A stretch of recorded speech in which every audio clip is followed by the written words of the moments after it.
That looks like Chatbox decided to die too. Let's see if we can refresh it. That looks like Chatbox decided to die too.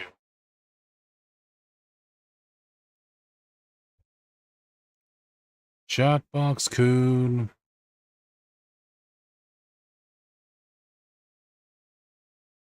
It'll probably be right there in a second. But anyway, salute Terence, everyone. This is Terence here. Hope you're all doing well today. But I'm pretty sure you guys know about the recent news, but let's not address that in today's interview or today's stream. So today, we are interviewing Newt. Or Newt. Hopefully I'm pronouncing that right. So, yep. We're going to go ahead and unmute him and we'll begin in our introductions.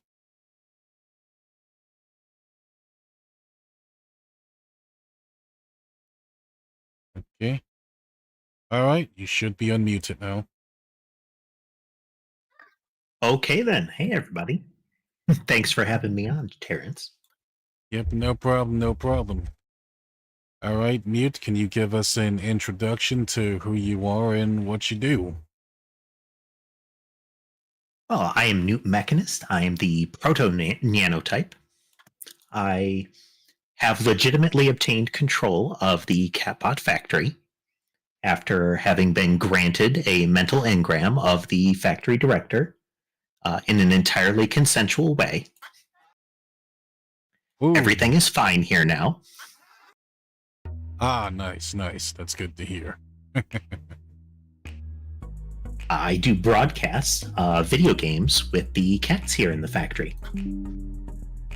Ooh, nice, nice. That's very nice, very nice.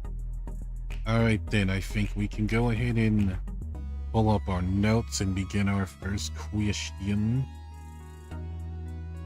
And the first one is, how are you doing today?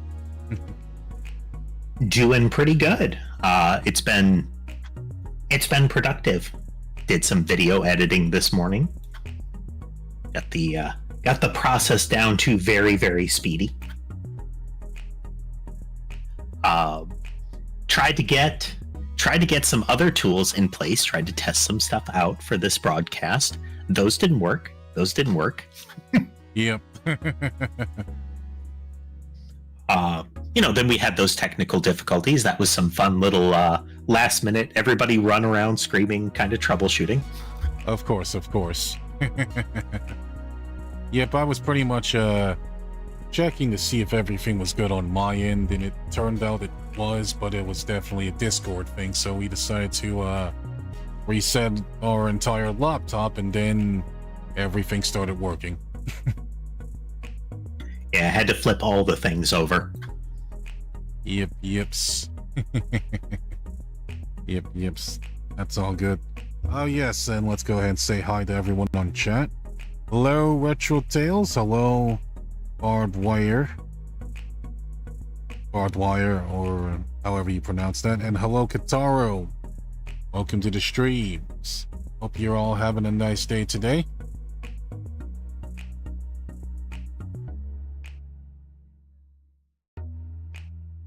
Hey there, everybody. I recognize Barbed Wire from some of my streams. Hey, Barbed Wire. Ah, nice. Yep, let's go on to our next question. And of course, I'm doing all right. Oh, do you play video games? That's our next question. I do. I play a lot of games personally. On stream, I tend to do more kind of relaxed narrative things, though every now and then we mix that up. So lots of things like interactive fiction, your Phoenix Wrights and that kind of thing. Started doing some JRPGs like Sea of Stars. are going to be doing some more horror-themed things. Mm-hmm. People seem to enjoy it when I get startled. Yep. Yep. A good old horror game is always fun to watch when people react the way you expect them to. This is true. Indeed, indeed. Oh, yes.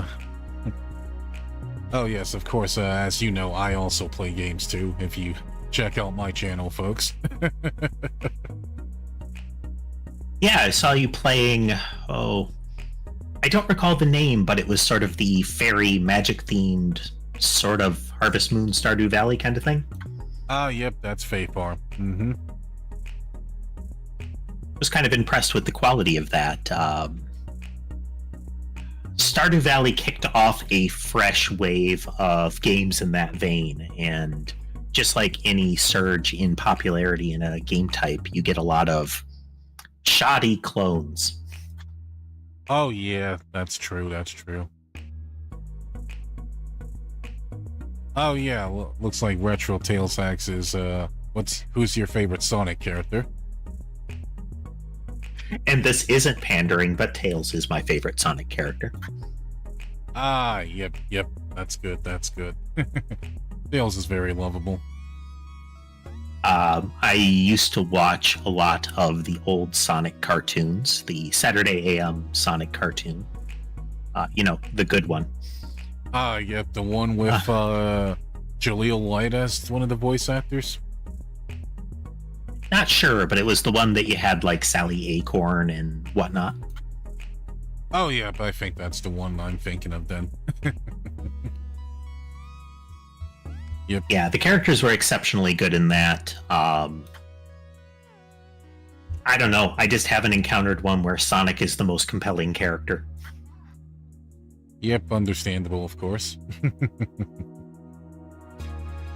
Oh, yeah, that leads us to our other question. What are your favorite video game genres? Ooh, so like I said, I do enjoy a good interactive fiction. That can be visual novels, though visual novels suffer from a lot of tropes that I don't like. Things like a core mechanic being saving at every possible decision in order to loop back to those save files. I have found some that don't do that. They have built-in systems to handle it for you, and those can be very good. But a big part of it is there needs to be a strong visual element to the visual novel. Mm-hmm. And a lot of them rely on a very small number of background scenes and then a couple still images of characters. And you really got to up your game if you're going to do a visual novel these days. It's not like you shouldn't be skimping on character sprites and backgrounds. It's kind of all you've got going for you over a regular book. I see. So, like, again, Phoenix Wright games are excellent for that. The 2D and especially, like, the new 3D ones. They add a lot of expression and background and visual stimuli to go with what you're reading. Let's see. As far as let's say, chill games, I love me a monster hunting game. The Monster Hunter games in particular have been excellent. I like to see them exploring new things. I would like to see them explore further instead of banking on their stable of pre-existing monsters so often. But I do like exploration in the space. Wild Hearts had a lot of things going for it, and I think we'll stop there as far as describing that game. It had issues. I see. I have played a bit of the Wild Hearts demo, but I kind of stopped after a while. But I'll probably get back to playing the demo eventually. Yeah, it's visually very cool, but there are a lot of optimization problems, and their fight design isn't as good. It's very flashy and it's cool looking while it's happening, but the enjoyment of playing it isn't perfect. I see. let's see. I do play an MMO now and again. I play some Final Fantasy XIV. I've been on a bit of a hiatus from that for a bit, but I swing back through to try to catch up with story and that kind of thing. As far as MMOs go, Final Fantasy XIV is practically a JRPG as far as how you play through it. It's narrative beginning to end, and there's a lot of it. Ah, I see. Me personally, I couldn't really get into the gameplay of Final Fantasy XIV, but it does have some really good music and really nice character creator, of course, and nice worlds. Yeah, I can see that. There is definitely... It's a particular type of playstyle, and if it doesn't click with you, then it's going to erode the experience. Yep. Yeps. And now moving on to our next question. Who's your favorite video game character? Ooh.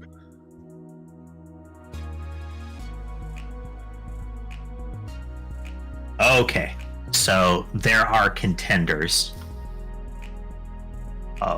As far as what I've just mentioned, things leaping to mind. We have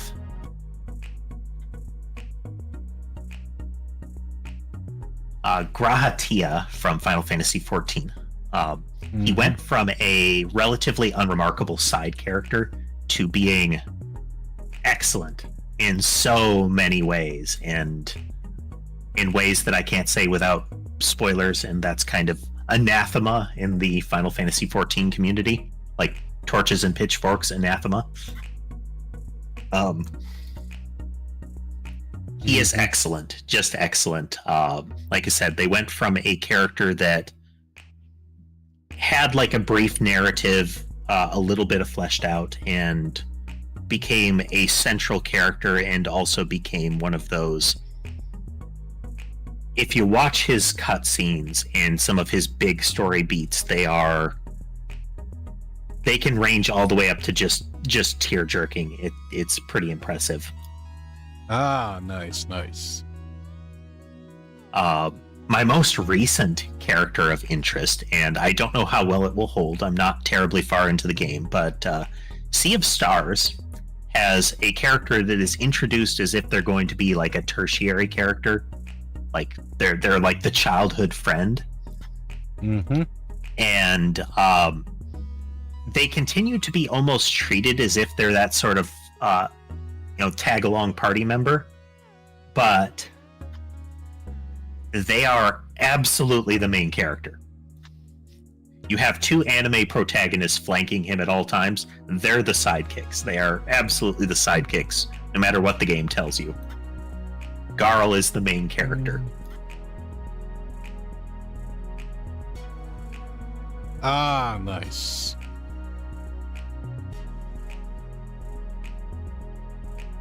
Yeah, I mean, there are others. There are a lot of games that have really good side characters to them, really good main characters, but those are the two that spring to mind.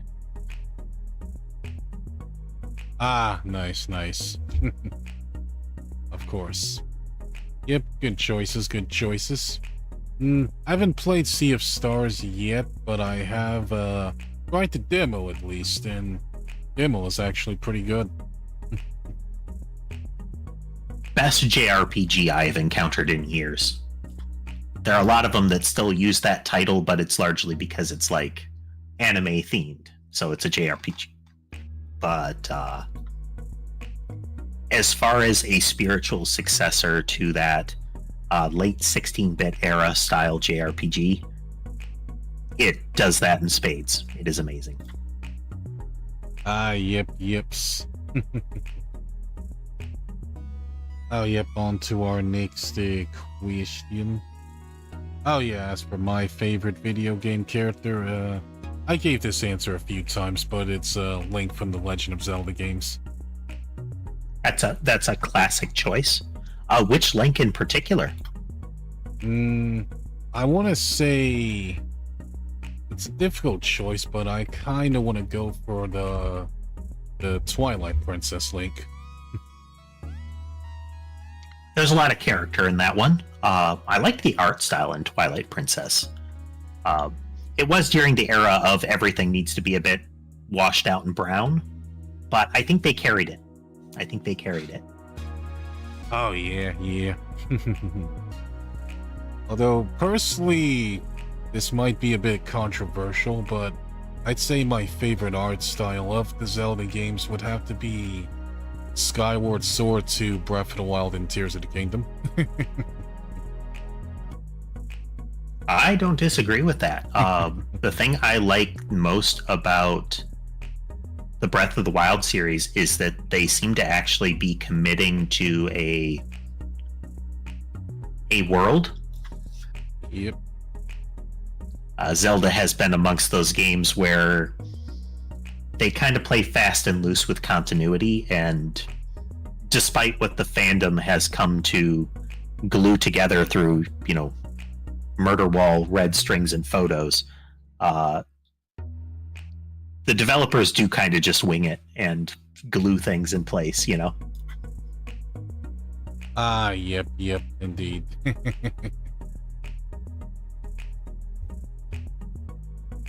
Yep, moving on to our next question now. Oh, what anime do you watch? Ooh. So I don't always have time to watch anime lately, but let's see. So the most recent one I've watched and that I really liked was Ranking of Kings. For as comedic as the art style can appear on the surface, there are some really silly looking characters as far as the outfits. There's a very exaggerated cartoon style with them. The drama in that series, oh man, there are real strong emotional moments in it, just excellent emotional moments. They have a person that is a representation of a group that I think I have never seen represented before. He is, at the very least, he's a mute. I don't know if I can't recall if he's deaf mute. Oh, yeah, Boji is deaf and mute. But on top of that, the interactions with the characters, how the different main characters kind of strive to overcome their own difficulties and grow. They also managed to have some of the most amazing fight scenes I've seen in a while. Oh, yeah.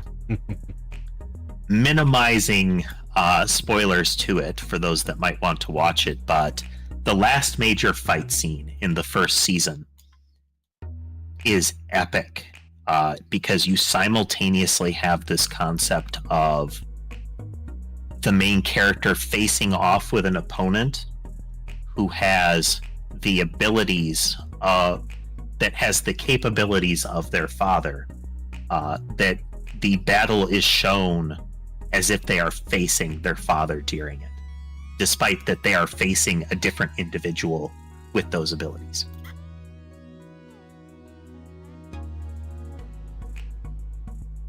Yep, indeed.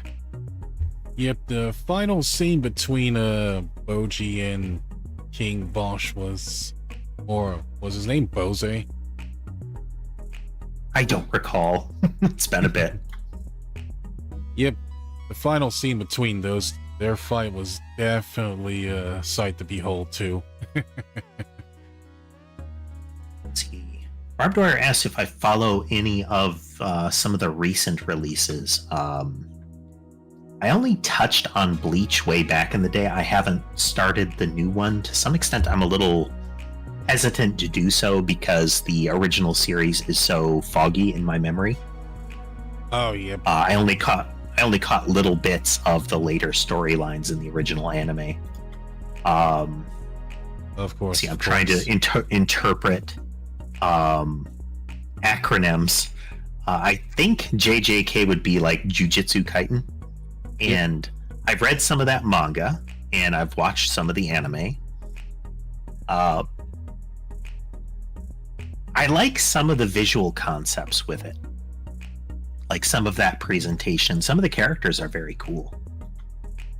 But you know, if I had to lump it in with a category, it's a fighting anime. And fighting anime is fighting anime as far as like the overarching vibe that you can get out of a lot of them. But yes. The world gimmicks are kind of interesting.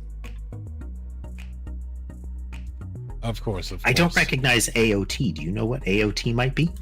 I think that's Attack on Titan. Ah, okay. I have read Attack on Titan up through, but up through them going to other nations. But not past that.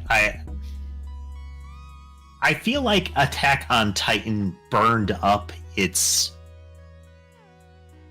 the originality or the coolness of their story, maybe 2/3 through where we are now. Like, they had a really interesting world concept. They had some really good character drama. They kind of came in at the peak of let's murder everybody suddenly kind of storytelling. Oh, yeah. But then it feels like the writer was starting to try to one-up themselves as far as escalation.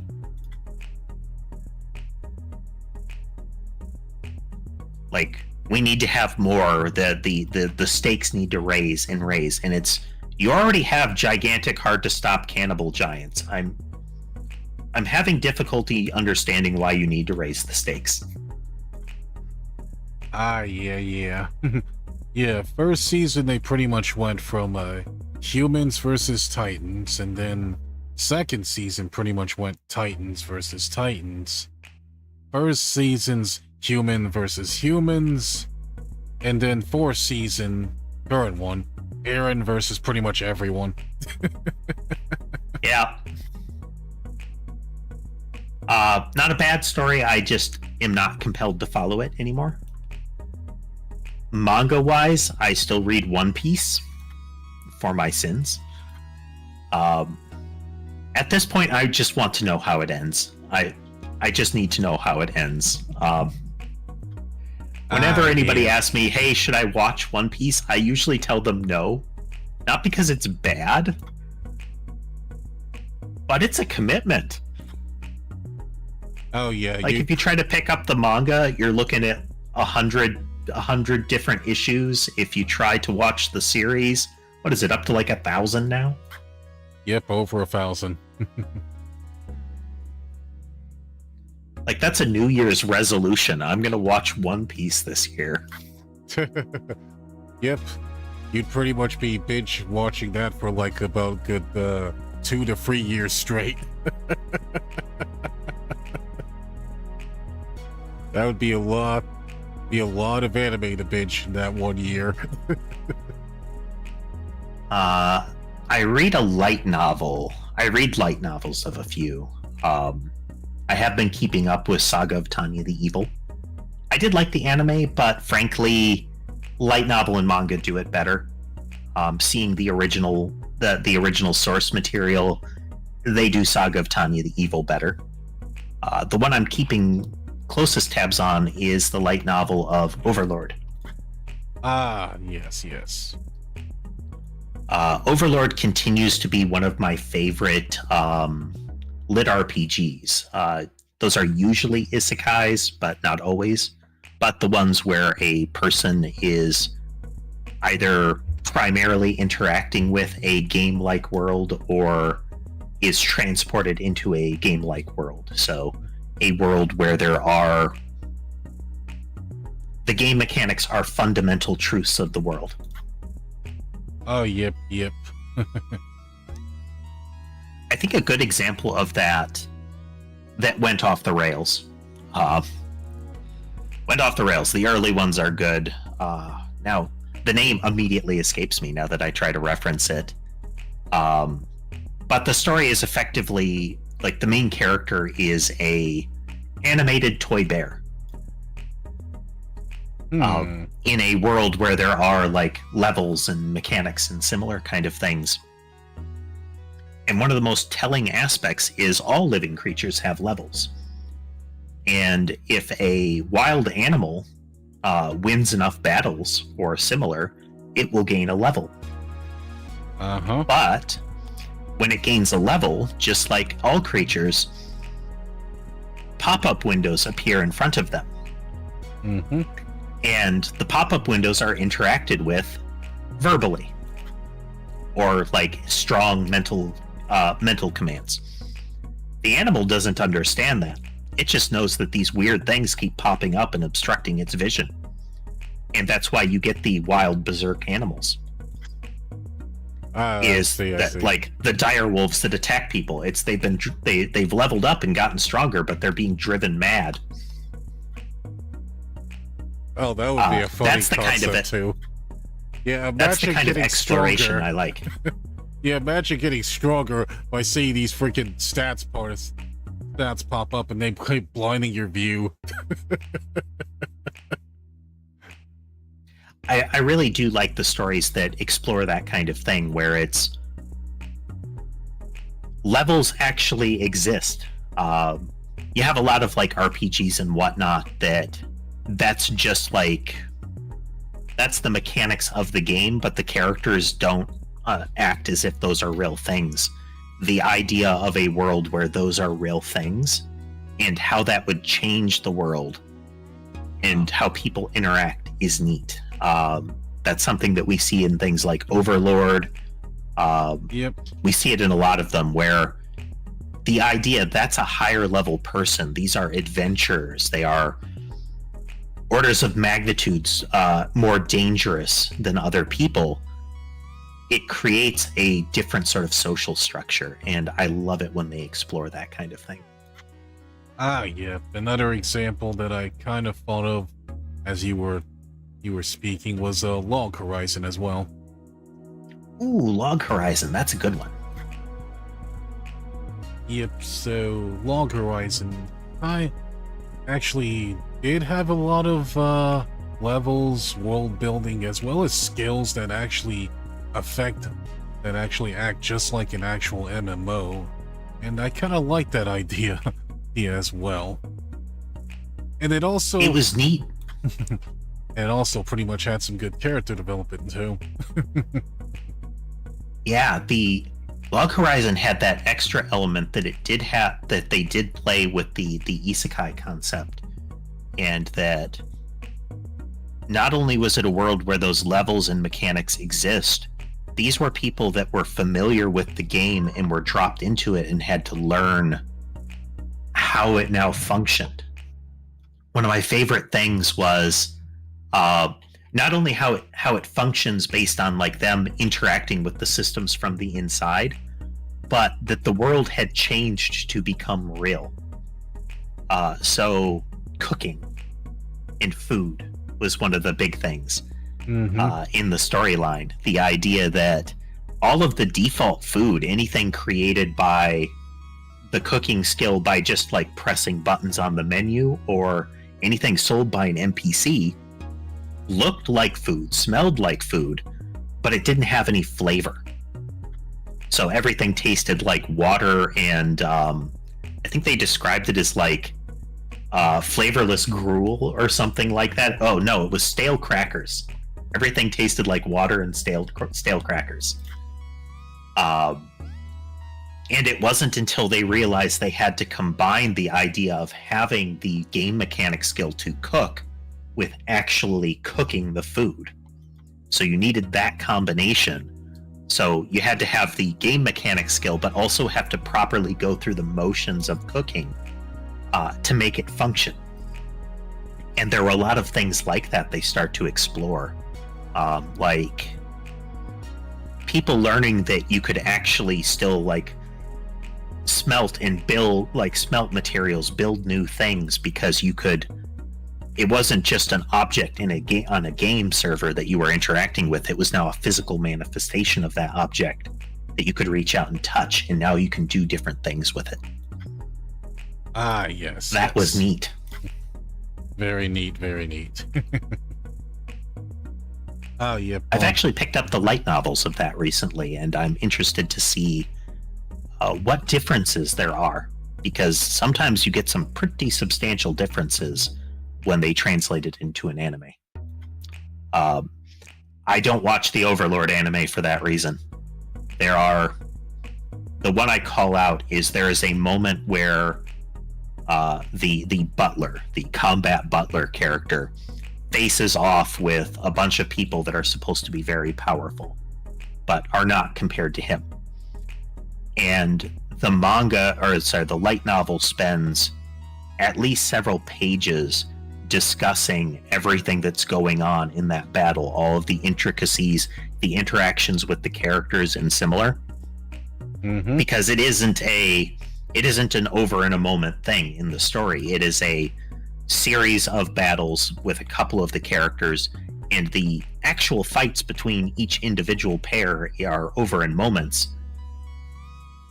But there's a great deal that they describe, they show that there's conversation between them, there's the thoughts of each of the characters. And in the anime, it's over in like 3 seconds. Oh, yep. Just to show everyone how powerful these guys are. And they do not accomplish that. They don't show you how powerful they were as far as regular people. They don't show why they were less powerful than this individual, but otherwise very powerful. They lose all of that, and it's to the detriment to the series. Yeah. Another invisible thing that happens in Overlord that they don't explain very well is that there is every indication that the people transported to that world into the game, the world tries to form them into the mold of the character that they are. So the main character is a super lich, Yep. Powerful undead skeletal mage. And he is now undead. Now, clearly, he wasn't undead back in the real world. I think eventually you find out that he was like sales in a dystopian future kind of area. He worked sales. He's very clever, but he's not like a CEO or anything. Yep, salary man. And undead don't have strong emotions, and generally they don't have much for emotions at all. He does. But if he feels a very strong emotion, the game world shuts it down and neutralizes the emotion. So he'll be building up, he'll get really angry, and then the system kicks in and makes him calm. It forces him to be calm. Mm-hmm. That's a neat aspect, and there's also some psychological horror that goes in there. What else is the system doing to him? Oh, yeah. Yep, moving on to our next question. What anime genres and series do you watch? Well, like I mentioned, I don't gravitate towards fighting anime. They can be good. There have been good ones. But they're not my favorite thing. The ones I do like most recently are, like I said, lit RPG style isekai stories are fun. So Konosuba, that kind of thing. Overlord, like I mentioned. Yep, So those kind of things. For a while, I liked what I would refer to as despair anime. Mm-hmm. Not despair in the overblown, completely inaccurate Danganronpa sense, but despair in the idea that a core element is this is an inescapable situation. Your Japanese horror kind of Ring scenarios. Let's see. Higurashi When They Cry is an example of that kind of thing, where you get this sort of horrible Groundhog Day going on. Mm-hmm. I liked some of those. Just like with what we see out of Attack on Titan, that is a genre that sort of came and went. I do like slice of life. I haven't seen much of it. I haven't watched much of it recently, but for a while I liked things like Lucky Star. Yep, I haven't seen Lucky Star in years. But that kind of thing. There are some... That's a hit or miss genre. Yeps.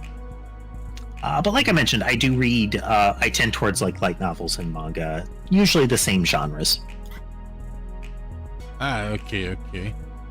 Yep, good choices. Of course, I'm more of a shonen anime watcher myself, and I also watch a few dozen sports animes.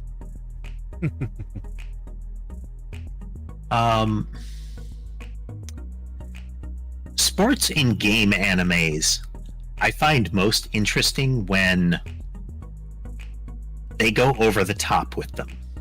Like, I'm going to make a parallel with one. Yu-Gi-Oh. Yep. So, Yu-Gi-Oh. not that Yu-Gi-Oh is great. The Yu-Gi-Oh anime rapidly becomes kind of bleh. At least for me. But Yu-Gi-Oh makes the act of drawing a card the most dramatic thing you could possibly imagine. The world is going to end if I don't draw this card that I desperately need right now. Even if it's just a children's game moment. Like, Yep. The world is not at stake. But it sounds like it is.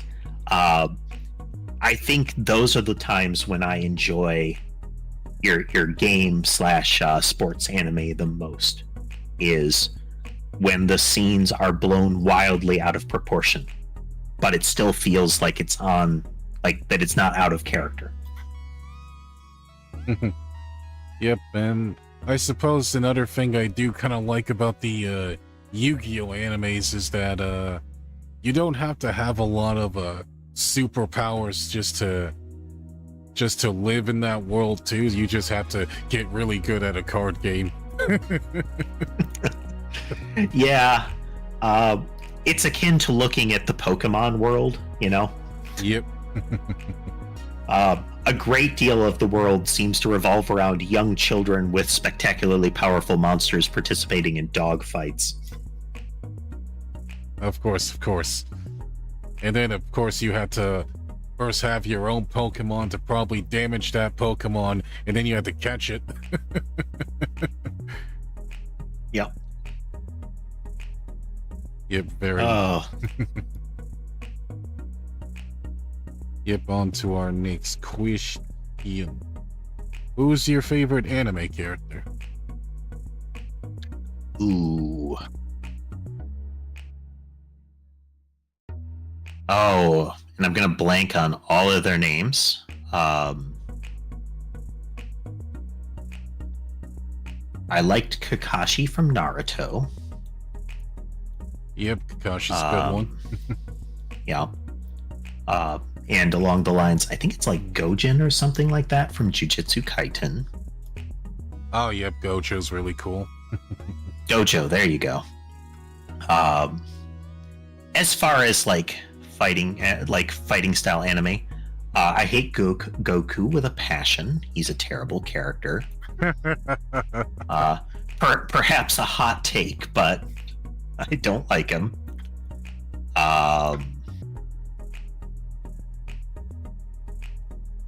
I wish that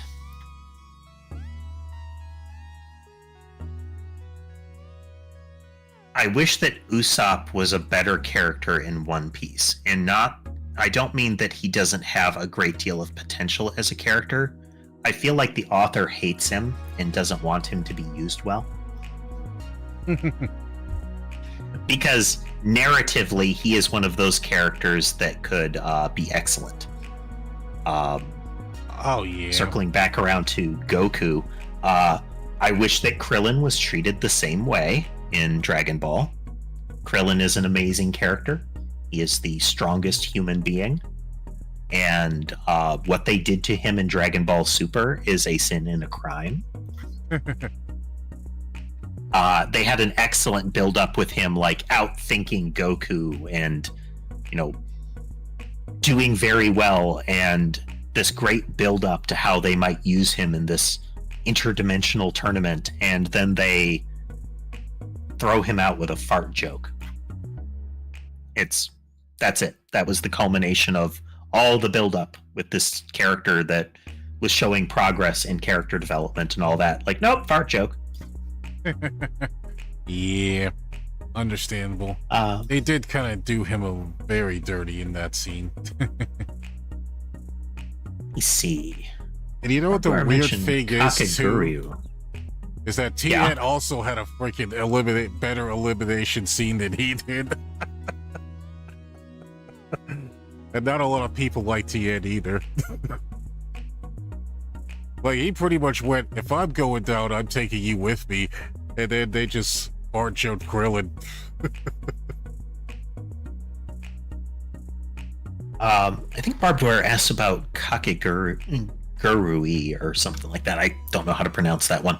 Oh yeah, Kakegurui. I saw that listed in on Netflix one of those times, but I never tried it. Oh, okay, he explains what it is. It's a series that's basically just gambling but blown out of proportion in that hilarious way where every move counts, but it's backed up in the world by it having really odd stakes, like losing nails. Might have to watch it then, because again, I love that. I love those overblown stakes. Yep, I'll have to look into it as well. I'm usually the kind of guy who just sticks to one genre and only watches that one genre. Yeah, it's difficult to find that moment where I want to spend the free time, like my free time that I have on, like sitting down to watch an anime. It's a time and focus commitment. Whereas I can like read a couple of chapters or listen to an audiobook while doing something else or getting ready for something else more easily. Yep. True.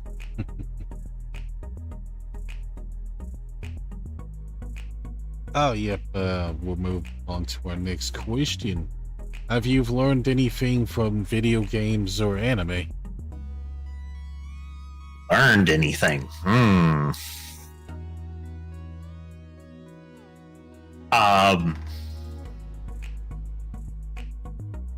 Like life skills, practical skills? Not really. Oh, yeah. I mean, I know there's somewhere, like they do a really good job of doing things like presenting cooking, but I'm a terror in the kitchen. I don't know if you've ever seen it, but there is a scene in The Simpsons where Homer Simpson is tasked with cooking things for Montgomery Burns, and he keeps lighting it on fire. And every time he progressively tries something simpler and simpler until eventually he pours a bowl of cereal and it bursts into flames. That's how I feel a lot of times. Yep, that kind of sounds like Homer is pretty cursed now.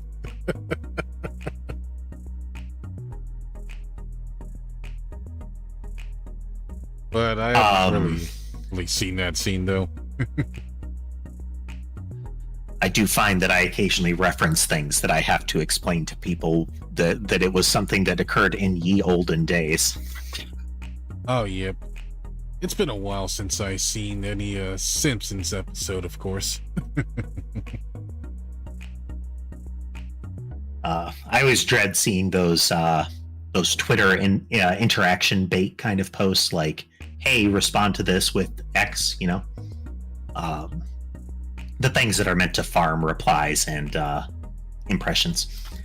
But one of the common ones that people will do are reply to this with the number that corresponds to the first video game controller you have ever used. And it always hurts me when I see that to answer the question, I need to use like -2 or something like that. Mm-hmm. It's like, okay, yeah, like 2 or 3 steps before what you listed there. That's what I first encountered. Yeah. That's usually paired with replies that are like, oh yeah, I'm super old. I used 3. Oh, yep, and 3 would probably be like an NES controller or something. Oh no, usually 3 is up there in like GameCube or something like that. Okay, that's not as old as I thought. Okay. Okay. Oh, yep, GameCube. The worst I've seen is still having to answer like -1 when the last one was like the old Atari joysticks that are like, it's an all black joystick with 1 red button. Oh, yeah, definitely. Yep, most of what you could pretty much play on the Atari, on those really old Atari games, is pretty much like really watered down arcade games, or games that are pretty much made to bring arcades to your house.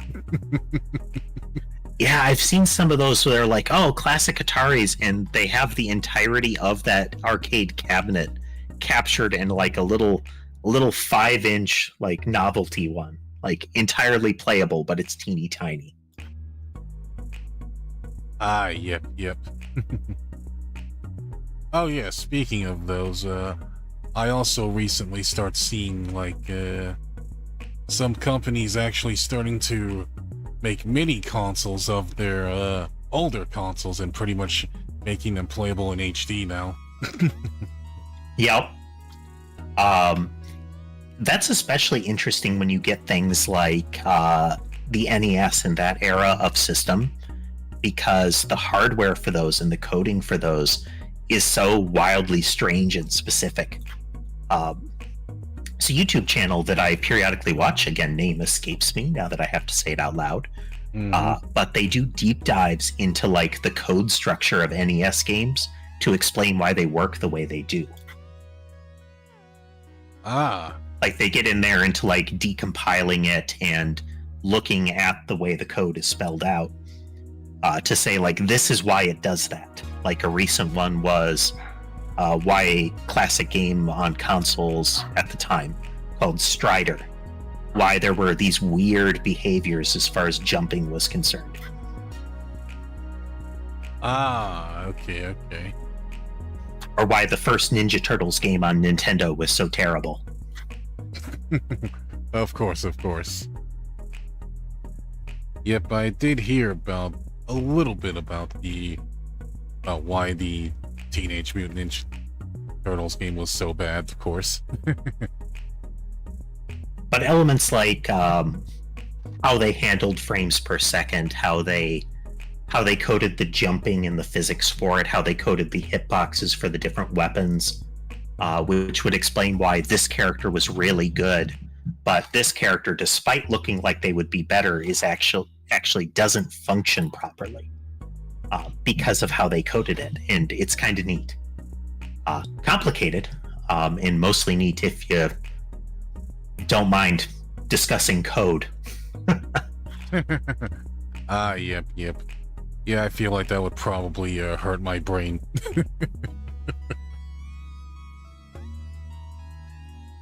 But of course, I do enjoy watching retro games as well as retro game reviews as well.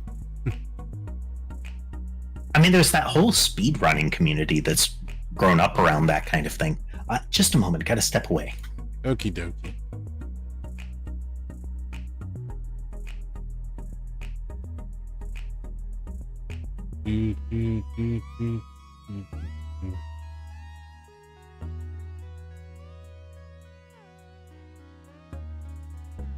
Yep, folks, as you can tell, there's some nice little rigging that went into the Model 2. When it shuts down, it turns gray. When it turns on, it goes blue. Very nice stuff right there.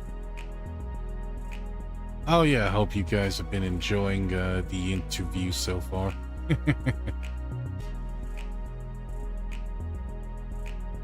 As you can tell, he's very passionate about tech.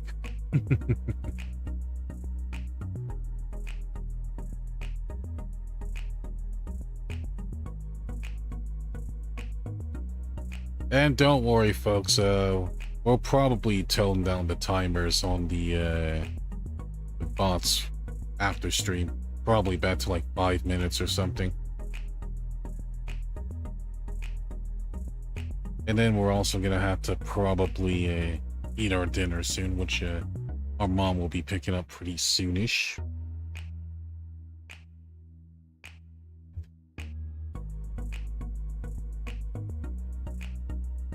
And then...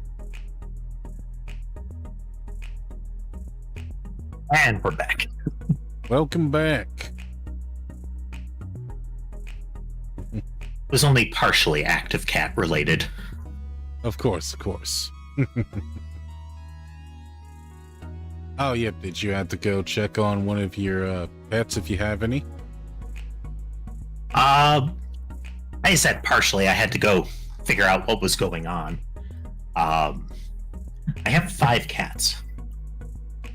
Ah. So there's usually something going on. Stream time is usually nap time, but once any of them is really active and wants attention, it becomes a thing.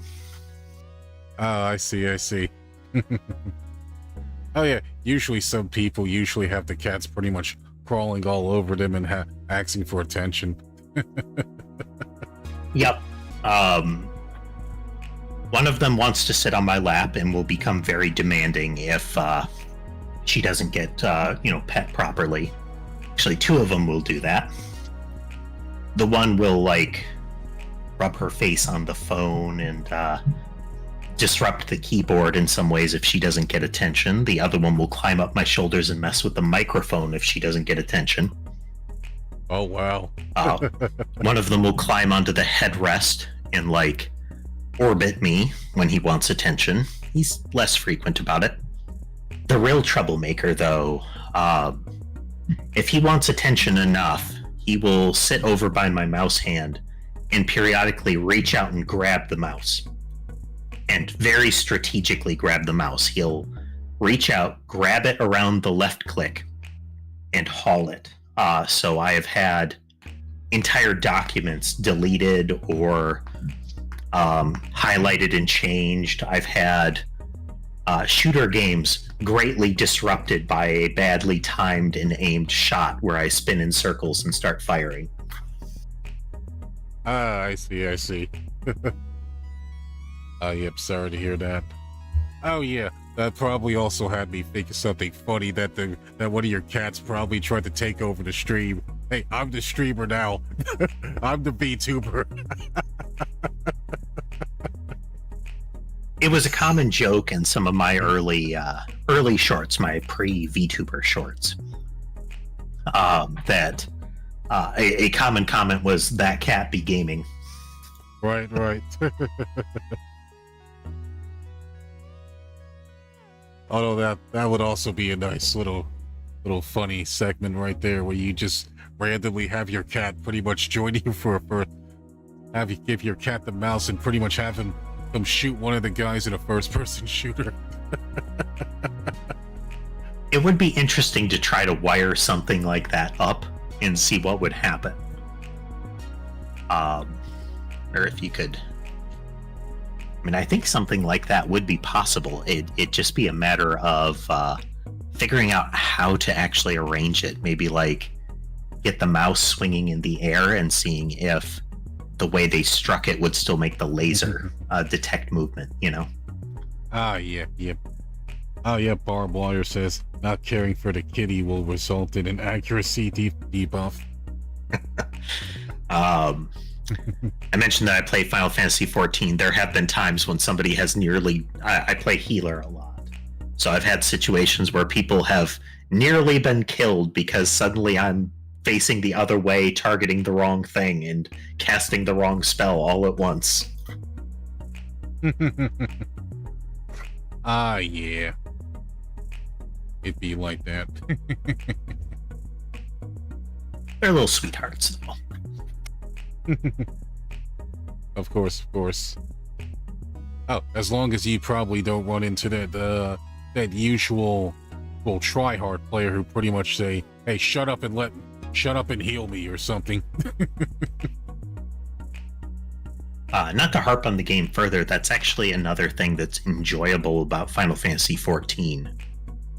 And it's a bit of a trope as far as the game is concerned, is that people are used to the idea in MMOs where your most common interaction with a group of players when something goes wrong is you're all terrible and I'm leaving this group. Like, if something goes wrong, it wasn't my fault, it's all your fault. Everybody get good, and then they leave. It usually doesn't happen that way in 14. You'll usually get people that say like, "Oh, do you not know the fight? Let us explain it to you. Let's try again." Nice. A majority of the people I've encountered are fantastically nice. That's good. That's good. Always good to have a very friendly player base. Yep. Very understanding when I tell them, I have to hold for a moment, active cat.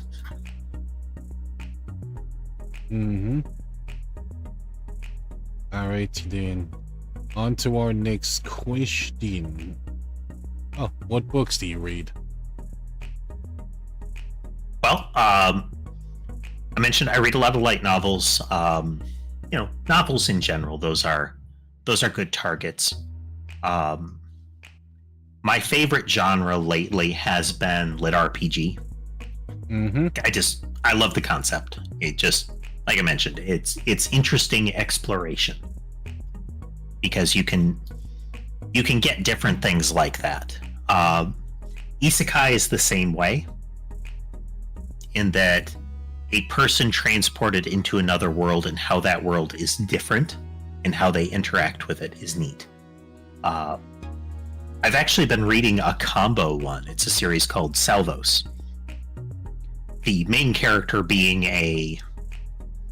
again, lit RPG world, but the main character is a demon from the netherworld of that world. A secondary character is actually the classic fantasy hero that has been summoned from modern, like the modern world. I don't know if it's meant to be modern Japan or the US, but he is the bog standard isekai hero. He is not the main character. And he is very scared and worried about his role. He has had a less optimal experience, and his development as a character is pretty cool. And the different perspective of this demon creature is pretty cool. Like how they develop in a world where, again, they develop through levels. That's how the demons are. They don't grow up, they level up. Yips. So Been listening to that on audiobook. Okay. Oh, so you also have audible.com? Yeah, if you're going to listen to audiobooks, you go through Audible. It's, unless you want to pay 3 or 4 times as much. Yep. Assuming you're not getting stuff like public domain stuff. If you do that, then Project Gutenberg. That's one thing I did recently. I did some streams of just reading. We did The King in Yellow. Ooh. That was kind of neat. I was disappointed with the last half of the book because it stopped being about the King in Yellow. And just became kind of period drama, which for period drama, it wasn't bad. It's just, I wanted me some eldritch horror and they stopped giving it. Yeah. Yeah, gotta love it when a book always has a plot twist you don't like. Yep. I always did like reading Lovecraft stuff. If you're not aware, Lovecraft was a terrible person. Oh, yeah. But his stories at this point are kind of classics. They are not being read on stream because they are tangled up in a especially bizarre form of copyright hell. Oh yeah, definitely. I think there's like 3 different parties that are fighting over the IP, all with their own variation on the claim over it. But I have like the entire works of that on my shelf and in audiobook form. Oh yeah, yeah. Ah, that's nice. It's hit or miss, but that's another one I like. Is the really well executed cosmic horror. So your Color Out of Space, your Color Out of Space is like the primal one, I think, because I mean, the man wrote it because he was afraid of ultraviolet light, but the actual presentation of the story is this idea that it is such a foreign concept. It is something that is presented as a color that is hard to describe or perceive from a human perspective. And not only is it a visual phenomenon, it is something that has a negative impact on observers of it, on people that encounter it. That's your good eldritch horror. Some other good ones are, I think it's Dreams in the Witch House. It might be a different one. It's in a similar vein, but one of the gimmicks being that the main character ends up plastering all of the corners in the room, like rounding out the whole room so there are no hard lines, because the things that are coming for him can manifest through angles. So like corners, they can come out of corners. And that's just such a weird aspect, is that these are creatures that can slip through intersections of planes, like mathematical planes. Oh, wow. Like that's a neat aspect. Along that line, with your eldritch horror, there is a modern one. I don't know the author. Names escape me. But there is a series of books called The Laundry Files, which is, I think it's like United Kingdom Secret Service, but in a world where like Lovecraftian eldritch horrors exist. Like Lovecraft stuff is expressly referenced. So your Rillier, your Plateau of Ying or Ling, that kind of thing. The Black Pharaoh, all of those are things that actually exist in that setting. The idea that magic is mathematical computation, so the idea of the magical circles and the incantations are all things that are like supernatural math. It's manifesting particular thought patterns in your brain and using the structures of things like circles and incantations is what does it. So it's not the words of the chant, it's the patterns in your brain that happen when you're doing it. And as a result, computer programmers end up being the most dangerous sorcerers in the world. And they are people that often cause those sort of like eldritch breaches by inadvertently creating programs that run the right kind of calculations to summon a monster. I see. So you can also summon monsters by using math too? Yes, and that's actually there is a type of brain damage that they refer to. It was some person's syndrome, essentially, that was if you run the calculations in your head, if you do the math in your head, then the portals that can be opened, and these are going to be smaller ones than a computer could handle, but the portals that are opened tend to be in your brain, and the things that come through the portals tend to take bites. Okay. Oh, so that's kind of like saying that the portals are also a fragment of a person's human psyche? They can manifest that way. They can essentially be born out of your thoughts. Oh, but simultaneously they are defined things. Like they are known entities, like types of creature, that kind of thing. And they often get computer terms to them. So things like demons and the like, as like consistently running programs kind of stuff. I see. Oh, that's kind of terrifying when you think about it. I think the last thing anybody wants to see is a freaking robot summoning demons now. Yep. But it's that aspect. It's a key aspect of things like Eldritch Horror are your inability to actually comprehend that. That, like the color out of space, one of the aspects is it's a color that you don't understand. It's a color that you can't properly see. And the act of perceiving it or being in its presence is damaging, causes supernatural effects. And thinking about that, trying to understand that is tricky. I think that's one of the attractions of it, is that thought exercise of what would that be like? Mm-hmm. Like, what is that color? In a more comedic sense, the Discworld series has the color of magic, octarine.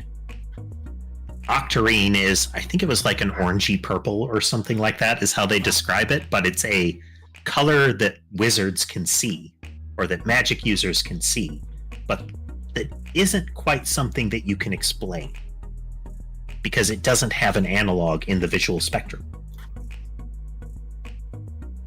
Ah, yeah. Understandable. I see Abaddon and Tass have joined us as well. Oh, yep. Tass is mentioning Shin Megami Tensei, and that game series has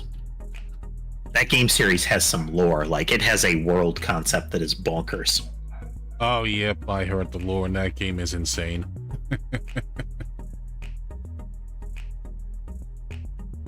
Although, if we were going to compare which game has the most insane lore, I don't think we would have to compare that series to Warhammer, of course. Yeah. Abaddon and I were having a conversation on that during the last stream that I had. Warhammer, particularly Warhammer 40,000, has very tangled lore as far as how a lot of the stuff works. I like the visuals of the setting, some of the groups, that kind of thing, Adeptus Mechanicus Forever kind of art styles. But the lore can be a mess in places. I was kind of joking about a particular character. Kind of came up because Abaddon there has the same name as one of the characters, at least the same spelling. Mm-hmm. And that character was known for leading the Black Crusades, the forces of chaos against the Imperium of Man, essentially. So they would come out of what amounted to hell space and invade worlds. And those Black Crusades were always repelled. They were defeated and driven back. But canonically, the Crusades weren't... Each of the Crusades wasn't supposed to be for the act of conquest. That would be a nice side effect. And some of the groups that joined in those Black Crusades would do that. They'd spiral off and do their own thing. Mm-hmm. But Abaddon had particular goals with each one, particular things that he sought to get, that he sought to claim, and each time he succeeded. But you wouldn't know that because those are all spun off stories, and some of them only exist in particular books that were limited run prints that were only sold at particular conventions for a while. Like, you need to have all of those materials to have a complete picture of everything that happened. I mean, another one with tangly lore is Legend of Zelda. Yep. Like if you go down the rabbit hole of putting the order of the games and what the actual timeline is.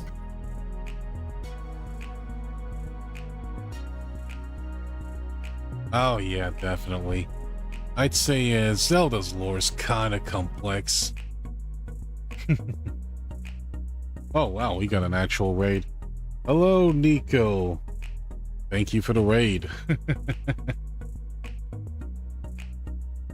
We're just gonna be waiting. Welcome, everybody. Yep, welcome everyone. How you all doing today? Also, how was your stream, Nico?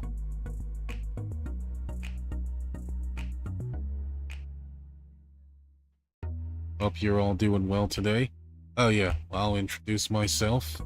For those who don't know, I am Terence, and I'm an idol in training, and I'm hoping to bring smiles, laughter, and joy to everyone around the world. Nice to meet you all. As for the content that I usually do a lot of RPGs as well as action games. And I also do some cozy games occasionally. And of course, I also occasionally do interviews like these here too, with my own personal talk show called Terence Talks. And today's guest here, we have Newt. I'm Newt Machinist, the proto-nanotype VTuber. I do generally chill gaming streams with some variety to that with my cats. Ah, nice.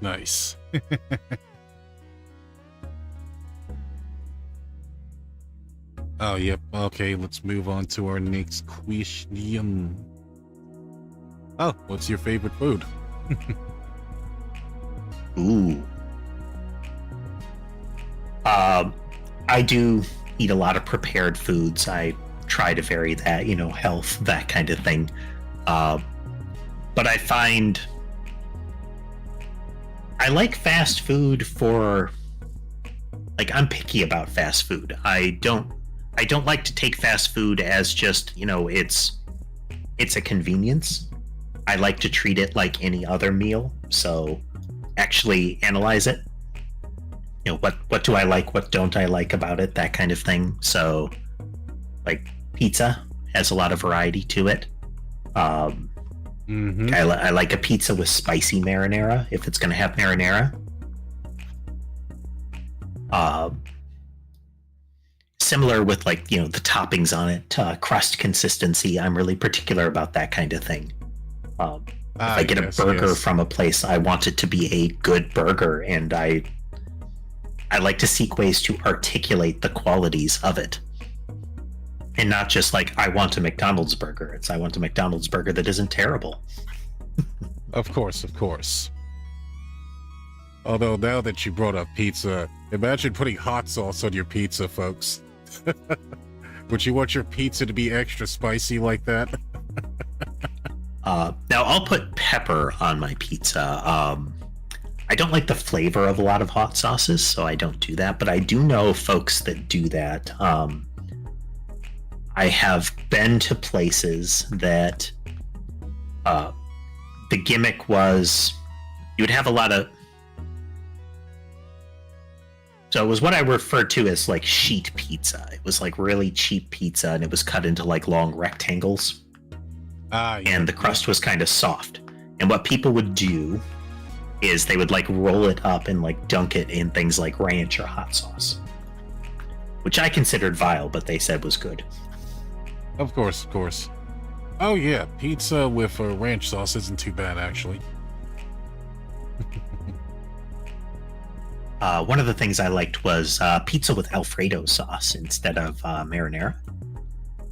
Oh, yep. Oh yeah, I think very nice.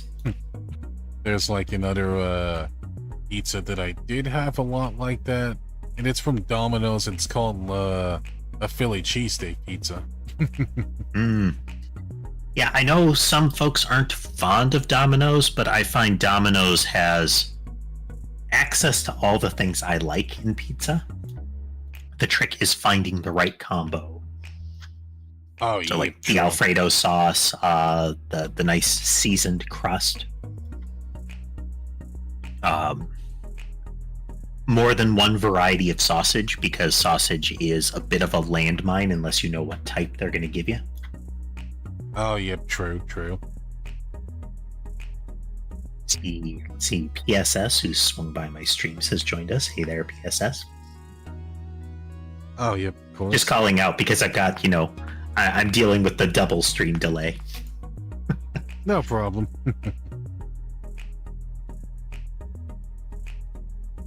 Yep, I'm just gonna say hi for the text. Alright, on to our next question. Got some VTuber stuff here. What was your biggest inspiration for becoming a VTuber? The initial inspiration for becoming a VTuber, in all honesty, Tass was briefly in chat, and I only ever encountered VTubers initially because he brought it up. So I had to go and look into the concept, and I initially started with PNG tubing as a result. Again, some of my older videos, you can see the blocky like TV robot. The prototype, the initial Catbot, pre-nanotype Catbots. As far as like that art, there's more to that, but I'll let you get to other questions in case we retread that same ground. But yeah, it was suggested to me. It was suggested to me to get into it, and I have been very slowly going down the rabbit hole. Of course. Yep, of course, as for myself, my VTuber journey pretty much started off with me watching a lot of the earlier VTubers. Like Kizuna Ai, let's see, Cybergirl Shiro, Mirai Akari, Kaguya Luna, and Nekomina Hinata. Yeah, the very original concepts of them, where it was almost entirely like anime meets gaming, where you had very, I'm not going to say generic, but effectively generic anime characters. They're a schoolgirl and they play games. Is those early concepts, and you can see it has progressed from there. Oh, yep, of course. Yeah, pretty much went from 3D anime girls to 2D ones, but 3D is still going strong, of course. Oh, yeah. I always find it interesting when you see those really well done 3D models that still capture all of the 2D presentation while having the full 3D range of motion. Yep. Saw an artist on YouTube or Twitter do that recently, where they were doing in a particular artist's 2D style, they were doing a 3D model in the same way. So no matter what angle you looked at the character, it still looked like a 2D still frame. It's very cool. Oh yeah, very, very cool, actually. I think I might actually follow that person on Twitter too. Oh, yep, continuing with my story, of course, I also got curious to see if there were any English VTubers around there, and then I stumbled along the English VTuber Natsume Moe, who's also my, English VTuber Oshi. Yep.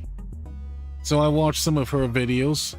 I found her really, really funny, and so I kept looking into other English VTubers, and that's when I watched her April Fool's video, and there was a whole bunch of them.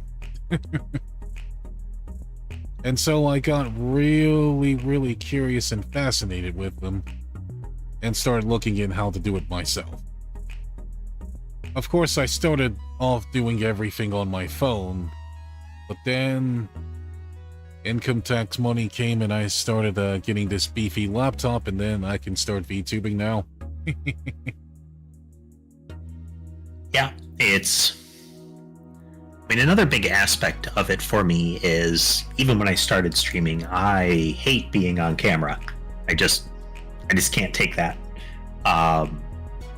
So like I've had streams that I've taken down because you could very briefly see part of me as I walked by a camera, kind of thing. So I don't like that. And VTubing lined up with it.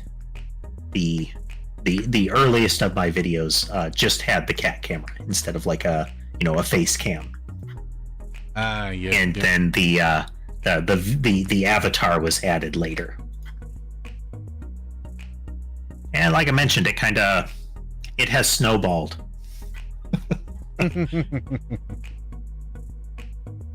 Oh, nothing wrong with that, of course. Oh, yep, moving on to our next question. How did you come up with your name? The name was originally a Dungeons and Dragons reference. In the past, I GM'd a lot of games, and there was a species, the Newts. They were little 1 or 2 foot tall lizard folk that had an aptitude for machines and magic.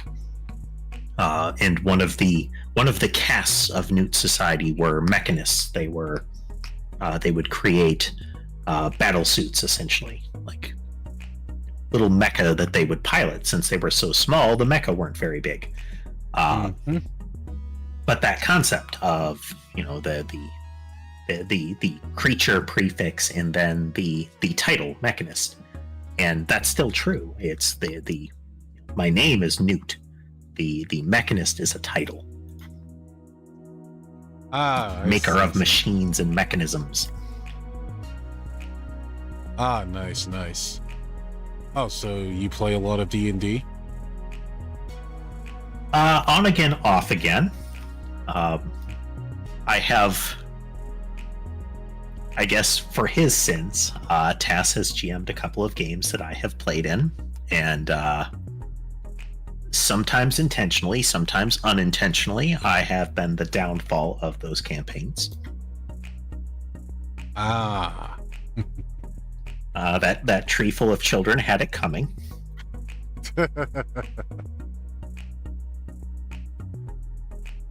Yep. R.I.P. tree full of children. And if the party didn't want to be completely derailed by a hole in the ground, maybe they shouldn't have followed around the 10-year-old character. Yep. In other words, never trust children in D&D. Pretty much. In my campaigns, that was one of the golden rules. Any character that is a hostage is a danger to you, and if it's a child, keep an eye on them. I see. As a non-D&D player myself, I don't think I played D&D much, but it definitely seems like a fun idea that I would like to do someday. Yeah, you get a good group, and you get that nice dynamic between everybody. And a big part of the game depends on the group and how you interact. There are D&D groups that are all about the crunch. They're all about the gameplay. The folks that would have loved playing 4th edition D&D, a very turn-based tactics-focused game. But there are folks that largely don't care about the system that they're using. It's just a driver for how to resolve dice rolls and randomness. And it is almost entirely about the roleplay. There have been a lot of YouTube series that have taken off in, plague times that have thrived on the over-the-top players, essentially the actors playing the characters, as opposed to necessarily dice rolls or anything in it. It's these people are carrying the scenes hard. Yep.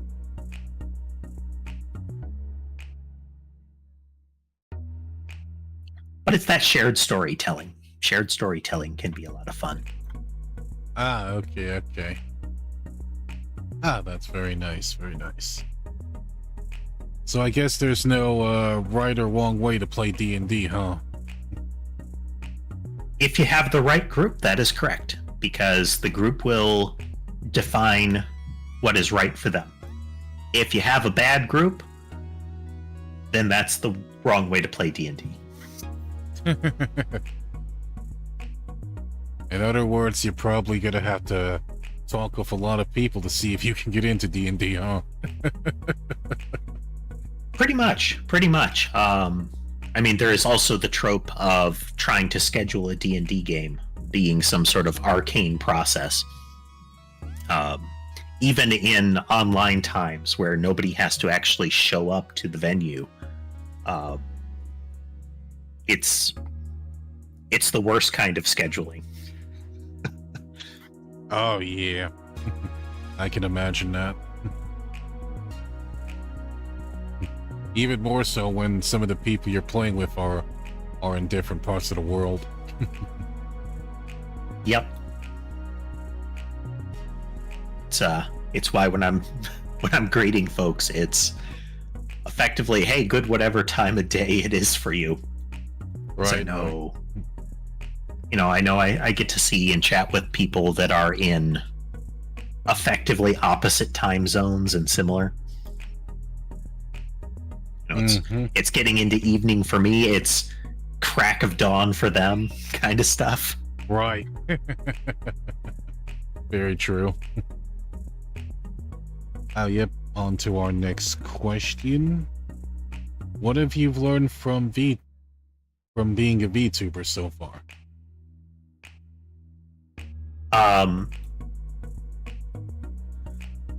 I've learned. Well, I have obtained a way to be very social with a lot of people at once, and to act in this public way without having to contend with the being on camera aspect. So from a social perspective, that's something that I think is good. I've done this kind of thing professionally, but I enjoy doing it on stream. I enjoy doing it, in this form. As far as like more practical skills, I had never video edited or anything like that up until this point. I have never done anything like what amounts to set up like a stage for cameras in similar.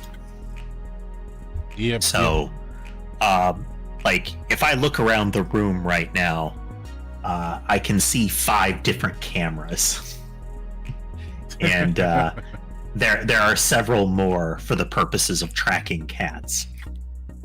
Setting up that kind of thing, setting up the streaming rig, all of this is footwork in ways that I've never done before. Like I mentioned, I was just doing video editing today, and it went from me having never encountered those tools before to I can bang out, and if you're gonna do this type of video, you want to be able to bang them out quick. Before this stream, I made like 10 short videos. Ooh, nice. I'd never really uploaded anything to YouTube. Like I didn't do any content creation before this. The closest I came was uploading, a handful of pictures of models I'd painted. But I mean, at this point, I've discovered what the maximum size of a YouTube playlist is. Oh yeah, definitely. Yep, the YouTube playlists can be pretty huge, like over 3,000 or more. Apparently it's 5,000. 5,000. Oh, yep.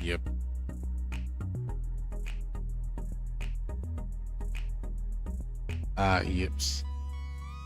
Of course, my own VTuber experience, I pretty much learned how to get better with OBS. And then, of course, we also learn how to be a little bit more social with some people, of course. But of course, part of the reason why we're doing this interview is to improve our own social skills, of course. Well, it's an opportunity to get in touch with others and Yep, and get in touch with help other people find channels that they like, help people find things that they might enjoy. Like a raid is good, but if you can stick around and interact and help people find content that they like, then that's great. Of course, of course. Yep, it's all about building relationships. Oh, yep, on to our next question. Did VTubing bring any changes to you in terms of personality or the new things you experienced?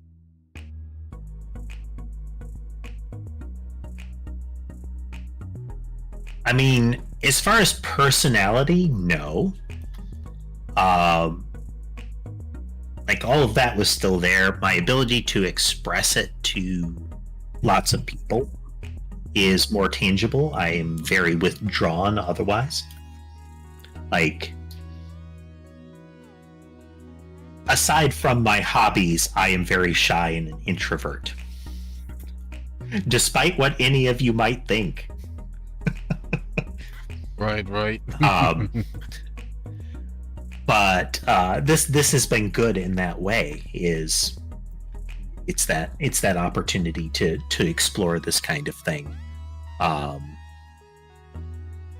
Additionally, I found it enjoyable, or at least it's an interesting mental exercise in similar, is to consider what people are enjoying, view things as an entertainer, and consider what people enjoy and how to provide that. That's something that it's a different way of thinking. It's what's working, what's not. To the prior question about skills, that's another thing that I never did, was consider content creation analytics. I've got a couple of spreadsheets of things like, what experiment am I trying as of this day, and what are the results so far? What have the results been? Should I keep doing it? Oh, yeah. That kind of thing. I mentioned earlier, it's like, hey, people seem to enjoy it when I get startled. Hey, I've got some more games like that. Those were fun for me to play, and it seems like they're fun for people to watch. If it's not a game that's fun for me to play, I'm not going to play it. And if it's not a game that's fun for people to watch, I'll play it offline. You know, if my audience doesn't want to see it, then I'm not going to try to force them to watch it. Yep, of course.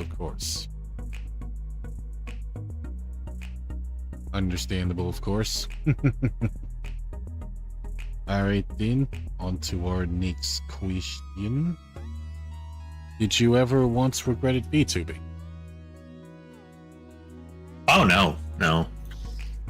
I'm enjoying it a lot. It's an opportunity for self-exploration. It gives you chances to potentially do things that you wouldn't be comfortable with previously. It's an opportunity to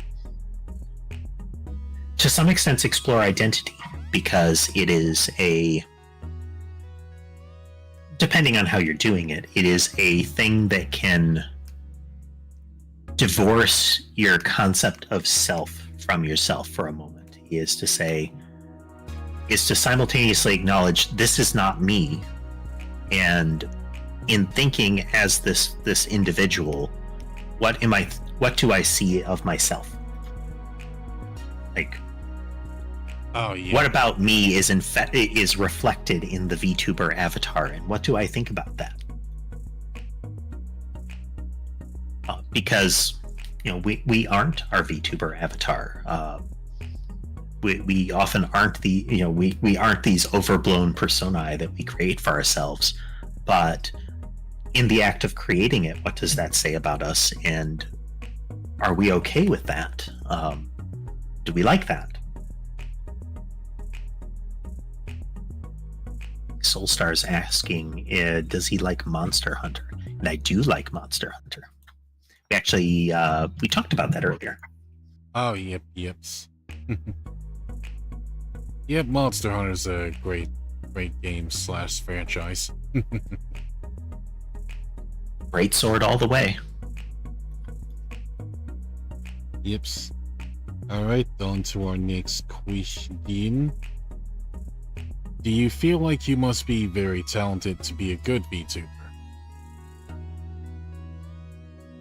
I think content creation is a skill like any other one. It's something that you should approach systematically. There are folks that are worried when they're becoming a VTuber that they need to go all in right up front, that they need to spend, a couple of $1,000s on a top tier pro model. They need to mimic some of the big names, and that's setting yourself up for disappointment and pain. It's, if you've never streamed before, trying to leap headfirst into VTubing with all the extra expenses, maybe you won't like streaming, and all of that other stuff is not going to be good for you. Yep. In the same vein, like I said, I started without any camera on, and I determined, how do I like streaming? What do I want to stream? How am I going to approach this? And then stepped my way into the rest of it. It's not to say you have to start with a, regular face cam or something like that. It's not to say you can't start like PNG tubing or something like that, but test the waters and get in there. Indeed. That's right, folks. Never force yourself to be too perfect, otherwise, you're definitely gonna be setting yourself up for failure. Yeah, definitely. It's see what you're comfortable with doing, learn what you're comfortable with doing, and then decide, do I want to do more with that? It's, if you're uncomfortable with it, do you want to be comfortable with it? Do you want to try to go further? There are folks that have done that. There are folks that use streaming as a way to get out of themselves. There are folks that either set out for it to be a profession or just stumbled into it being a profession. But those are all things you've got to learn for yourself. They're things that you have to explore for yourself. And if you approach it as it's going to magically be the thing that I want, that you're going to be the next Iron Mouse in, a month. No, you won't. Nah.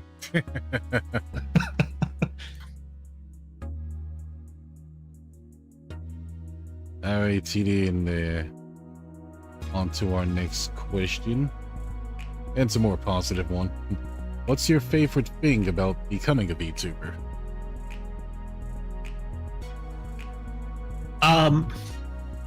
Two-part, I don't have to be on camera. And I get that self-exploration of both self and art. I like to tell stories. I like to spin weird stories. And, as the backstory of this character may have implied early on, I like that kind of thing. I like to do it. And this is interesting. And that's just the VTuber aspect of it. Like, I've mentioned streaming in general, but the VTuber aspect of it, like, it's just, I said, I get it. It's both fun just from an art perspective and the ability to do it, but it's that opportunity to grow professionally and to do some self-reflection. Yes, indeed. It's always fun to learn more about yourself, as well as getting to know people.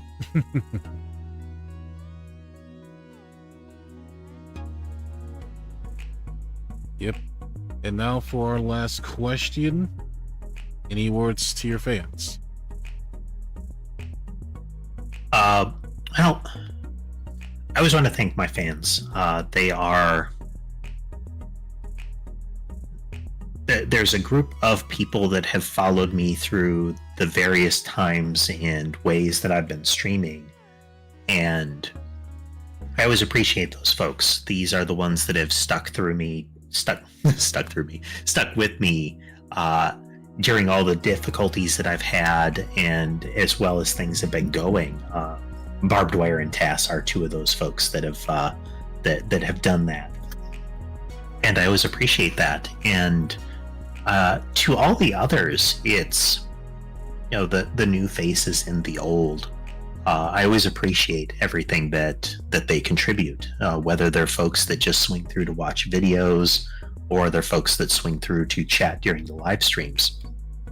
They're the ones that ultimately make streaming possible, and they're the ones that I try to make things fun for. And if seeing what I'm doing and interacting with me is what they're enjoying, then great. I'm happy to supply that. Nice. Oh, yeah, I think now that I'm out of questions, we'll take some viewer questions. You guys have any questions for both me and Newt?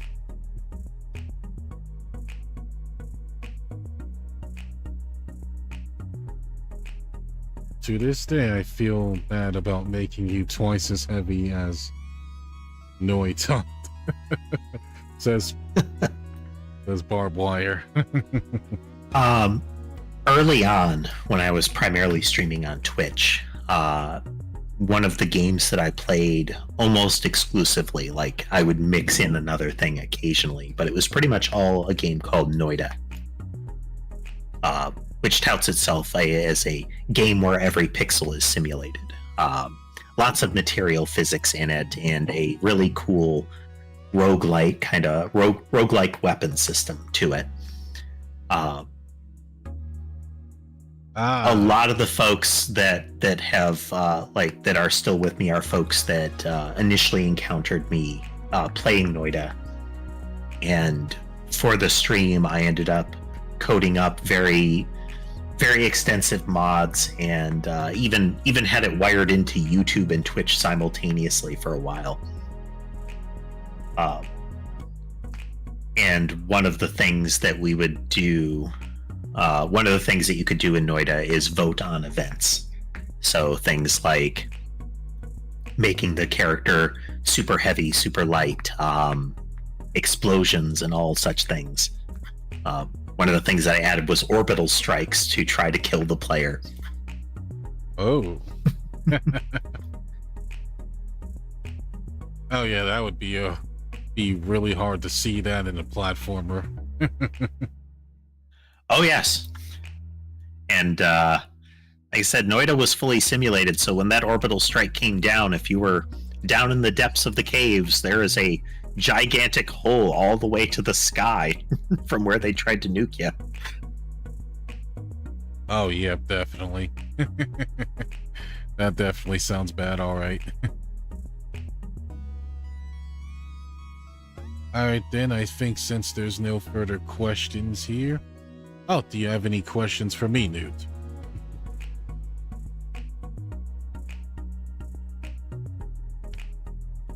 Personally, what inspires you to do these interviews? Because I've seen you, you've scheduled quite a few of them. You're actively working on those. Oh, yeah. I'd say, my inspiration is probably to, get to know a lot of VTubers as well as learn from them as well. And trying to improve, my own personal social skills, too. I mean, that's a good thing. This has definitely been an interesting thing. As might be apparent, I do have a lot to say about things. And these are the kind of things that will occasionally completely derail my streams. But I like this opportunity. I do see we have a question from Abaddon there. Oh, yeah, let's see here. Yeah, I think I already know the answer. Do you believe in the Emperor of Mankind is the Omnisaya, or is he just taking advantage of the machine cult of Mars? So this is a 40K question. I'm not sure if you're familiar. Oh, yep, I'm not too familiar with 40K, actually. Or most of Warhammer. So this is that very tangled lore kind of thing.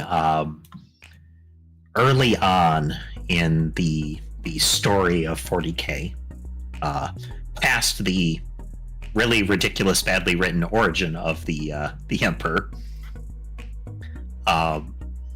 was post-conquest of Earth and kind of like a post-apocalypse, fall of technology kind of setting. One of the first places that they went to try to rebuild the kind of galactic empire of humanity was Mars. And Mars was had built up and become sort of a engineering and manufacturing culture. And the machine cult of Mars is a group that is very fixated on transhumanism or posthumanism. They revere the machine. They like, one of their purest doctrines is the replacement of imperfect flesh with metal and machines. And so when the Emperor arrived, there were parts of the Cult of the Machine faction that saw him as the Omniscience, kind of the embodiment of the machine cult, because of his presentation as a man of science and an engineer. And I've talked with folks, I've talked with Tass about this a lot, is that the Emperor often is described as an embodiment of what the observer considers to be a good thing. Like a really capable scientist sees him as the pinnacle of a man of science. Mm-hmm. The person of faith sees him as a kind of a deity incarnate. So as to the question, I wholeheartedly believe that the Emperor of Man took advantage of that at every opportunity. That despite the fact that he said that the worship of gods was something that held humanity back, that he was fine if entire planets of people worshipped him as a god, as long as that pushed his agenda. And we see that time and again, is he touts and says one thing and does another. He created a group of bioengineered soldiers to help him conquer Earth, and once he had done that, he considered them to be a danger to him, so he killed them all. And then he does that again in creating the Space Marines, and he's like, "Oh, these are my precious children," until I'm done with them. So this guy pretty much likes to contradict himself quite a bit, huh?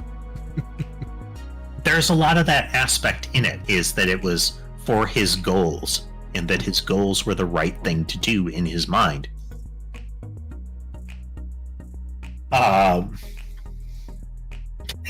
It's criticism of the corpse god. Right. Again, in the lore of 40K, in the 41st millennium, the 40K part of the setting, the Emperor has died. He dies in the 31st millennium, kind of the conflict that results during that, and what is supposedly his body is keeping a psionic beacon going, and is entombed on a throne on Holy Terra on Earth. And factions that oppose the Empire of Man, that know about this, refer to him often as the corpse god. They say he is very much dead, and that they are worshipping a corpse. And the folks in the Imperium often assert he's still alive. Despite the fact that his body has died, he is still alive. I see. That's very interesting. Alright then, folks, I think now would be a good time to go ahead and end the stream right here. Want to thank you guys for watching, and if you enjoyed today's interview, be sure to subscribe to the channel for more streams. And special thanks to Newt for joining me today. Well, thank you for having me, Terence, and thank you all for watching. Oh yeah, do you have anything you want to plug? Well, I mean, my channel is linked there in the title if you're watching on the desktop, but otherwise, at Newt Mechanist.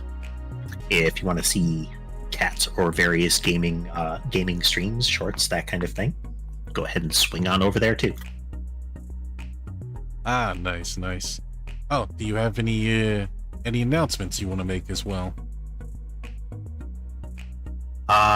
Nothing new, nothing particularly special. Next stream is tomorrow.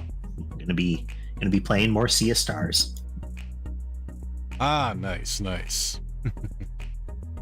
Alright then, sounds good. Oh yep, and if you guys enjoyed today's interview, be sure to subscribe to the channel for more streams as well as variety. You can also follow me on Twitter/X for stream updates as well as random posts. And you can also join my Discord for much of the same thing, as well as emotes you can't use on YouTube till we get monetized. And you can follow me on Twitch as well for multiplayer streams. And with all that said, folks, I will see you guys tomorrow with Valheim, with some guests. Goodbye, everybody. Yep, see you guys next stream.